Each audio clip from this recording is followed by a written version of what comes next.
says is oral sex permissible? It is awful, it is disgusting, it is not acceptable. But when it comes to the word halal or haram, we have to find a reference. The Quran says, نساؤكم حرث لكم فأتوا حرثكم أن شئتم. And Allah subhanahu wa ta'ala says in another ayah, فَإِذَا تَطَهَّرْنَ فَأْتُوهُنَّ مِنْ حَيْثُ أَمَرَكُمُ اللَّهُ.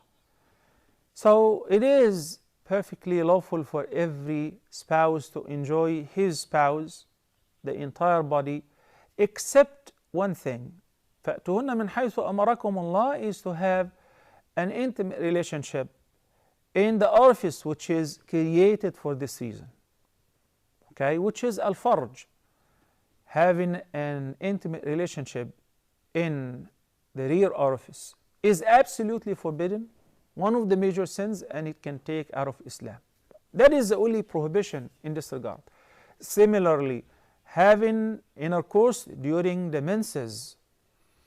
وَيَسْأَلُونَكَ عَنِ الْمَحِيضِ قُلْ هُوَ أَذًى فَاعْتَزِلُوا النِّسَاءَ فِي الْمَحِيضِ وَلَا تَقْرَبُوهُنَّ حَتَّى يَطْهُرْنَ فَإِذَا تَطَهَّرْنَ فَأْتُوهُنَّ مِنْ حَيْثُ أَمَرَكُمُ اللَّهُ. Which means they ask you concerning the menstruation. Say it is adha, harmful, because of the blood that carries germs and so on, the blood of the menses. So whenever there is blood flow or whenever the woman experiences the monthly period, you should avoid having an intimate relationship with your spouse in this condition until she is in a state of tahara. And after the tahara, ائتُهُنَّ مِنْ حَيْثُ أَمَرَكُمُ اللَّهُ, embrace them wheresoever Allah allowed you to embrace, as I mentioned earlier. The place where she may conceive and have a child and so on. So these are the restrictions, and this is what is allowed, which is everything in general. It is permissible for every person to see everything of his or her spouse. There is something called modesty, chastity, shyness, where, for instance, we know that Prophet Muhammad ﷺ never looked at the awrah of his spouse, and she never looked at his awrah. But it is not forbidden for any person to see his own awrah or the awrah of his or her spouse, of the entire body, including the major awrah. It is not forbidden. We have to be very specific. It is forbidden to touch your private with the right hand while urinating, not while taking a shower, not while washing yourself. In the hadith, the Nabi sallallahu alayhi wa sallam said, إِنَّمَا هُوَ بُضْعَةٌ مِّنْكَ. It's just a piece of you. It's a part of you. It's not something impure. But one hadith requires that if you touch your private with your palm, then you have to make wudu. Another hadith says it's just a piece of you. So a combination of that indicates it is permissible to touch your body and your private as long as you're not touching your private while urinating or answering the call of nature with the right hand. Okay?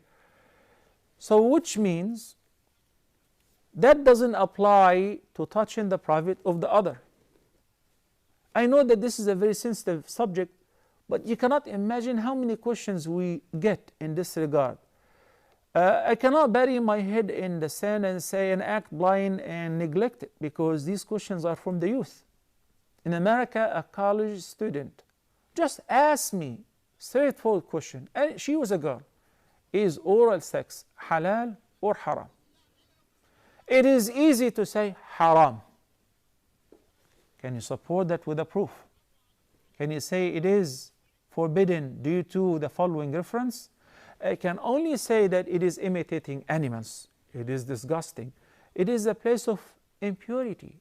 It is a place of answering the call of nature. How can you put your tongue and your mouth there? Right? And that's why it's disgusting. Okay?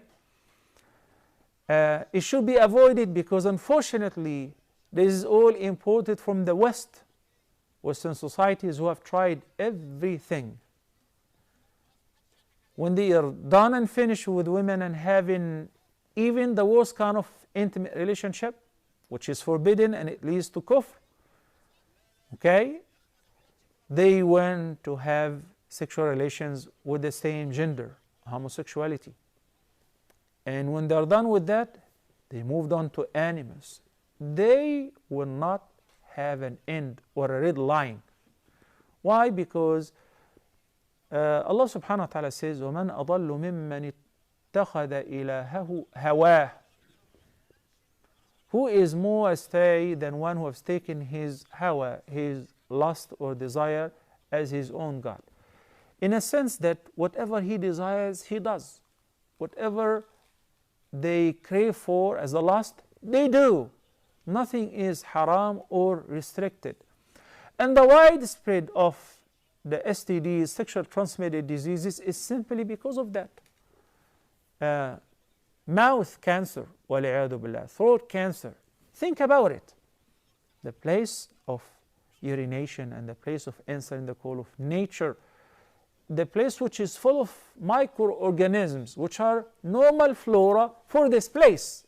But it is not normal flora for the mouth, for the tongue which says Subhanallah, the tongue which glorifies the praise of Allah, the tongue which recites the Quran. So should it be avoided? Yes, it is recommended to avoid that. This is not our tradition.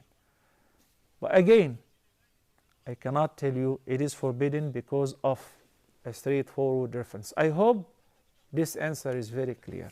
Barakallahu fikum.